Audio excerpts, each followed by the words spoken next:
Сәлем достар, бүгін бірінші сыныптың математика сабағы. Біздер 4-ші тоқсанды бастаймыз. Ағам мен сусын, дені сау, жаны сау деп. Бұл 4-ші тоқсан біздер 20-ға санауды. Қандай монеталар қосу мен азайтуға есеп шығарамыз. Кестелер, диаграмма құруды үйренеміз. Сонымен қатар логикалық есеп шығарамыз. Әртүрлі пішіндер бойынша жиындарды ажыратуды және құруды үйренеміз. Кесінді сызамыз. Нүктелі қағазға 3-4 бұрыш бейнелеуді. Фигуралар мен композиция құрастырамыз. Олай болса, алғашқы сабағымыз 101-ші сабақ. 11-ден 20-ға дейінгі сандар. Бүгінгі сабақта 11-ден 20-ға дейінгі сандарды білетінбіз. Олай болса, бірінші тапсырма. Көкөніс пен жеміс адамның денсаулығы үшін пайдалы. Көкөністерді өсу ретімен айт, жемістерді жемеу ретімен айт. Енді балалар суретке мұқият қарайық. Бірінші көкөністер. Сіздерге көкөністерді өсу. Көкөністер сіздерде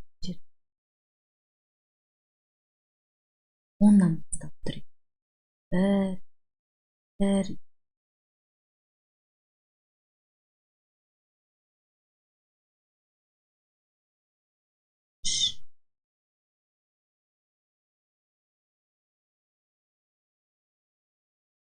8 10 9-ға дейін біздер жемістер, ал 10-нан бастап біздерде көкөністер. Көкөністерді өсу ретінде бізде өсу ең кіші сан бастап. Бірінші бізде мына жерде бұрышты саны бізде бұрыш.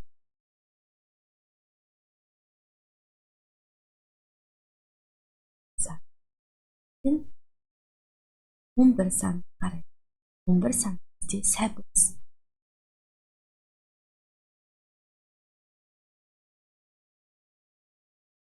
Он 12 саны бізде жапырақ.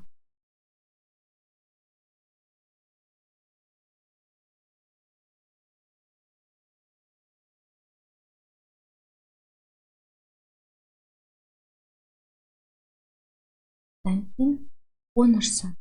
13 саны бізде.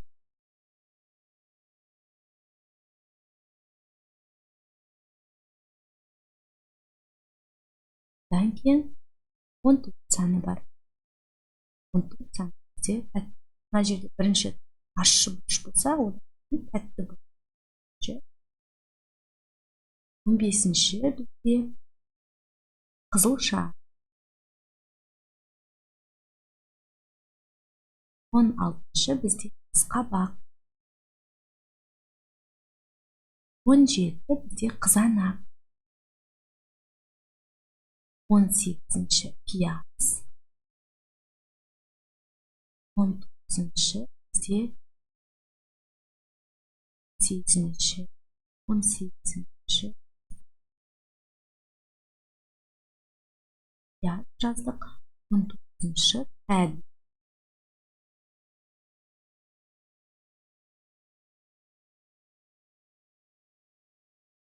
Және 20-ші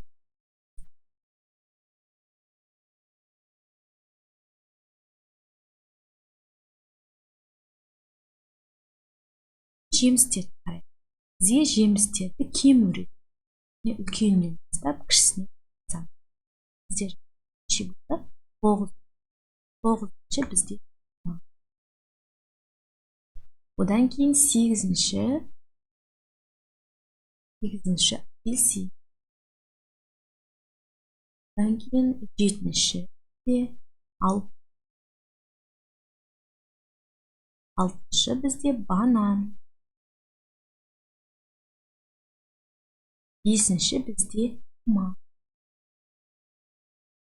4-ші алма. 3-ші бізде анар.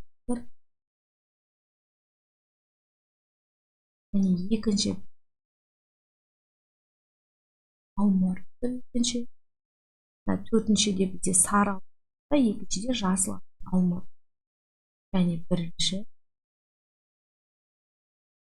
бізде өрік өсу мен жеміс типті кему ретінен жарып шығып санды қайталап 10, 11, 12, 13, 14, 16, 17, 18, 19, 20. Енді жемістердің санын оқиық. 9, 8, 7, 6, 5, 4, 3, 1. Осылай дәптерімізді жазып алайық. Енді екінші тапсырмаға қарайық. Бұл сандардың ұқсастығы мен айырмашылығы неде? Бірінші, Алматтың ұстап тұрған карточкасына. 1, 7, 2. Айнұрдың карточкасына қарай. 11, 17, 20. Алматтың ұстап тұрған карточкасында сандар, балалар, бұлар бір таңбалы сандар. Бір таңбалы сандар тек қана бір ғана цифрдан құралады. 1. Ал Айнұр екі таңбалы сандардың карточкасын ұстап тұр. Екі таңбалы сандар екі саннан құралады. Ондықтар және бірліктер. Алғашқы сандық, одан кейін екінші соңында жазылған саны бірлік деп. Болса, есіңде сақта. Бізде бір таңбалы 10 цифр. 0-ден 9-ға дейін басталады. Оқимыз. 0, 1, 2, 3, 4, 5, 6, 7, 8, 9. Бұлар 0-ден бастап 9-ға дейін бір таңбалы сандар. Ал екі таңбалы сандар, балалар, 10 сан бастап 99 деген санға дейін барлық екі таңбалы сан. 10, 11, 12, 13, 14 дегенде арғы. Ең соңғы 90 сан. 10 сан. Ең кіші екі таңбалы сан 10 болса, ең үлкен екі таңбалы сан 10. Енді ары қарай үшінші тапсырма. 11-ден 20-ға дейінгі сандардың атауын оқы. 11, 11, 11 деп жазылады. Бұл 10 және 1 сандарының қосындысы. Яғни 10 санына 1 сан қоссақ, 11 сан шығады. Бұдан кейін 12, 10 санына 2 сан қоссақ, 12 сан шығады. 12, 13, 14, 15, 16, 17, 18, 19, 20. 10 және 10 сан қосындысы. Бұлай болса, ары қарай төртінші тапсырма қарайық. Бізге теңдеу беріліпті. Теңдеуді шешті. X пен 20-ның қосындысы 90-ға тең.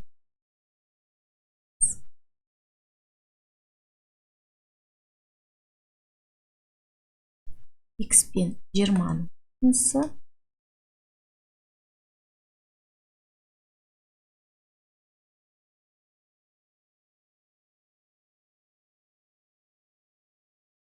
X бізде белгісіз сан. Белгісіз санды табу үшін 90-нан 20-ны азайтамыз.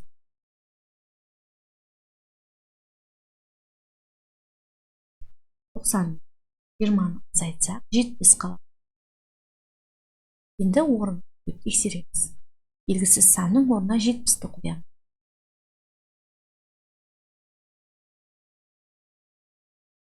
70-ке 20-ны қоссақ 90 шығады.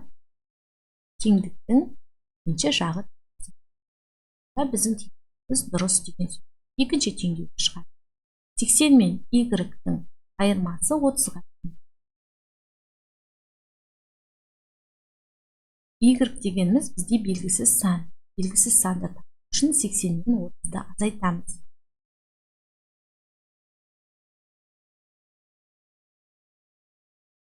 Белгісіз санымыз біздің 50-ге. 80-нен 30-ды азайтқанда 50 шығады. Енді орнына қойып тексереміз. Белгісіз санына 50-ді жазамыз. 80 азайту 50, 80-нен 50-ді азайтсақ біз теңдіктің екі жағын біздің біз дұрыс шығарылды деген сөз. Келесі x пен 70-тің айырмасы. X пен 70-тің айырмасы.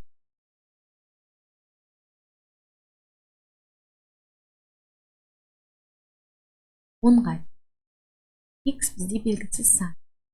Белгісіз сан үшін 70-ке 10-ды қосамыз. Белгісіз санымыз бізде 80-ге дейін. 70-ке 10-ды қосқанда 80. Енді орнына қосамыз. 80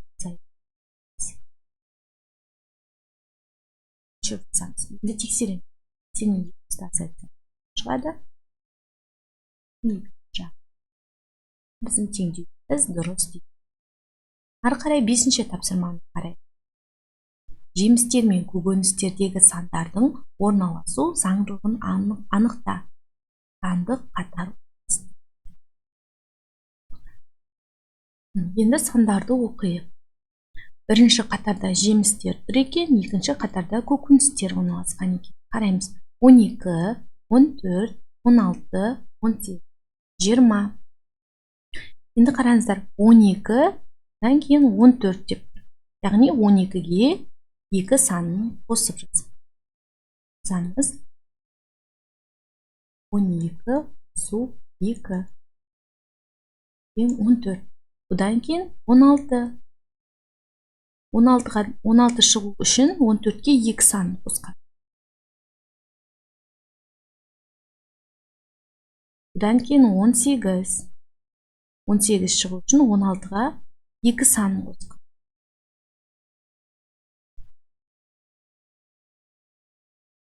Бұдан кейін 20.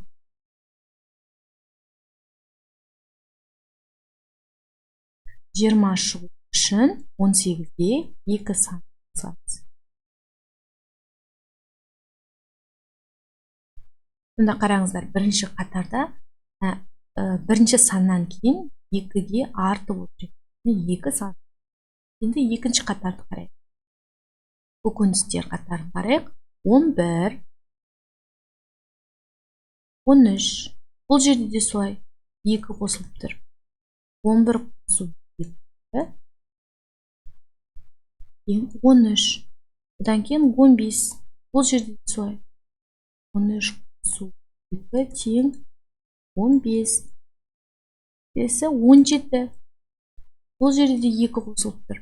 Яғни 15-ге қосамыз 2-ні тең 7. Бұдан кейін 19.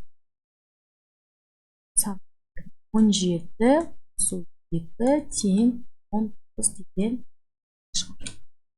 Барлық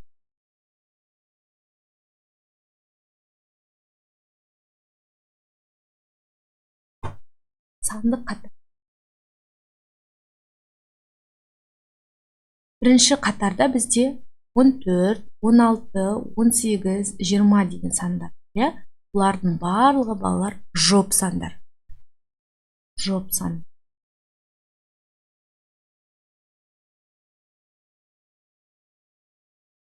Енді екінші қатарды қарайық. Бізде шыққан сандар 13, 15, 17, 19. Бұлардың барлығы тақ сандар.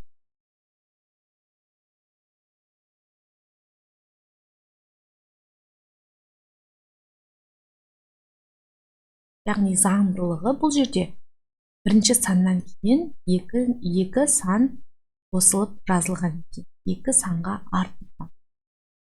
Сонымен балалар, бүгінгі біздің сабағымыз аяқталды. Көңіл қойып көп рахмет. Каналымызға жазылып, лайк басып, комментарий қалдырып. Сау болыңыздар.